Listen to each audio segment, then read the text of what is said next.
मित्रांनो पाहू शकतो तुम्ही आपला वावर म्हणजे पूर्ण हिरवगार दिसत होतं.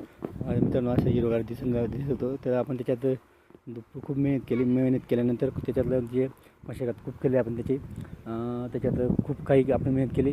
2दा नांगरणी केली, 2दा वखरणी केल्यानंतर त्याच्यात जे घाण होतं ते पूर्णपणे विचून टाकलेलं आहे. विचून तिकडे फेकून दिलेलं आहे. आणि याच्यातलं जे आहे हे बाकी याच्यातलं हे घाण आहे ते घाण विचावं लागेल. अशा पद्धतीने घाण आपण विचून ठेवू.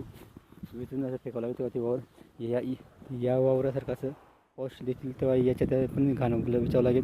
टाईम भेटलं तर आपण पूर्ण गवत हा जो आपण वखरून टाकलेलं गवत आहे ते पूर्णपणे विचून टाकणार आहे. जेणेकरून आपलं वावर स्वच्छता दिसेल मित्रांनो आणि खूप चांगलं दिसायला पाहिजे. त्याच्यासाठी आपण पूर्ण घाण जे आहे पडलेलं खाली ते पूर्ण विचून टाकणार मित्रांनो. आणि आपलं या वावरासारखं चमकणार आपलं वावर असं जे चमकत आहे त्याच्यातलं जे घाण आहे आपण विचून चमकत आहे. ह्याच पद्धतीने आपण या वावरला पण चमकत मित्रांनो. व्हिडिओ आवडला तर लाईक शेअर कमेंट करा, चॅनल सबस्क्राईब करा. जय जवान जय किसान मित्रांनो.